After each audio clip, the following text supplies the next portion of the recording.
So while we're waiting, I'll just let you all know who are here. I first came across Sharif based off of his one of his articles that he wrote for Business Insider, and it was just so insightful. And I was like, yes, this is what I need. I need someone to talk about how to manage finances and how to get through COVID and a layoff. So that's where I initially met or reached out to you. So it's 3:30, so let's get started.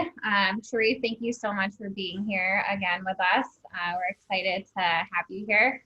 So someone just asked in the chat, are there any tips or secrets on refinancing my home and taking advantage of low interest rates if I'm currently unemployed? Well, typically what I try to advise clients is, to the extent you get a heads up, that's generally the time before you actually leave the job to put in the application. I don't necessarily prescribe to being dishonest on application, but at the same time, if at the time you are still employed when you put in the application, technically you're still employed. And also to the extent that you have already been laid off, if you're still receiving a severance of some sort, I would, really reach out to a mortgage broker that, is more understanding of your situation before you put in the application, because some of them will work with you and really try to assist as best as they can to get the loan through, because again, their incentive is to, they don't get paid unless, they get the refinancing done.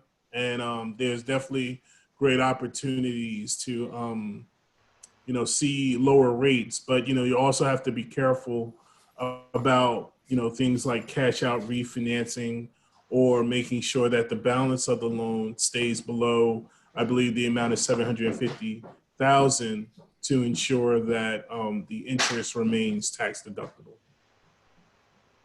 Thank you. That's great advice. I do not have a home. I live in an apartment, but I hope our other attendees who do have homes can find that information useful. So I won't be buying a home while I am unemployed. So my question is, what would you tell someone asking for a friend who doesn't like to budget or is not used to, it's not like I am spending extravagantly, but I'm used to living a certain lifestyle. So what would you tell someone who has recently become on a very limited budget and how best to, manage their finances, again, for a friend? Okay. Well, I mean, who likes the budget? I mean, again, it's not one of the most fun things to do with one's free time. So I always tend to go into the process understanding that it's not something that people enjoy doing. But what I do like to drive home is that, understanding your numbers and understanding where you can cut, or bring down costs in a moment's notice, especially when you're dealing with a job loss, a furlough, reduction in work hours, and things of that nature. That's important because I've seen the movie actually way too often where people get laid off. They still maintain the lifestyle that they had while they were working, and what little savings or reserves that they have get whittled away fairly quickly because they're thinking that that job is going to come right around the corner. And I mean, in certain situations such as these, one must tread carefully. So I always say, it's a good practice every now and then to act as if, if you're in a two income household, to go a month with only on one income. Really, tighten the belt every now and then to be prepared in the event that if it did happen, that you were able to do so. Um, when it comes to the budget, I also, frequently sitting down with clients, I do ask them a number of questions, and I tend to put them on a scavenger hunt, so to speak. And that's kind of a Jedi mind trick way of getting them to come up with all the information so that we have something to work with.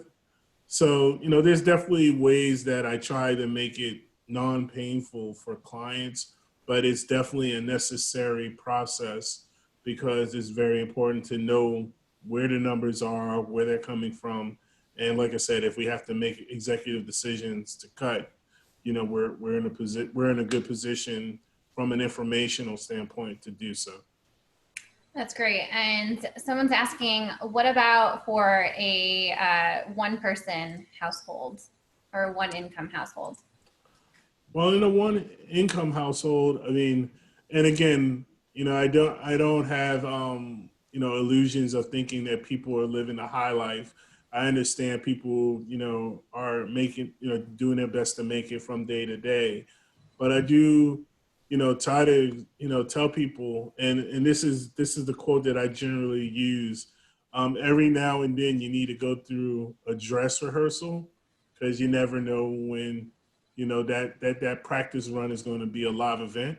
So, taking a month to, maybe not to go out to eat, to cook everything you eat, to call up your service providers, your insurance companies, your cable company, put those services out to bid and literally live a bare bones lifestyle for a good, couple of weeks or a month, just to know that, hey, if you had to do it, you would be in a position to do so.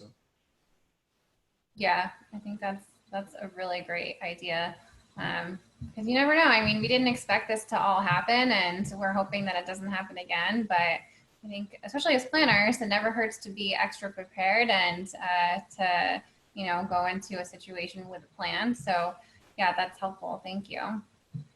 So as far as investments or, typically what you're used to spending your money on in different places, do you suggest kind of holding off on things like that? Or do you think that folks should continue to invest their money in where they have been if they're able to?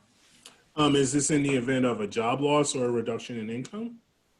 Yes. Okay.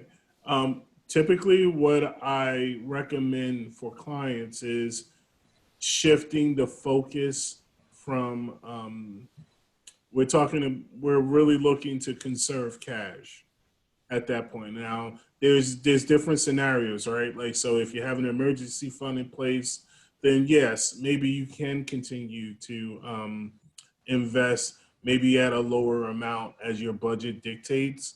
Some clients, come to me and ask, well, should I, clear away debt? And, I try to tell clients that while it's counterintuitive, the answer is actually no, because it's all about conserving cash and keeping your options and your ability to make moves with those funds should you need to, whether that's downsizing to a smaller apartment, moving in with a roommate, making certain choices.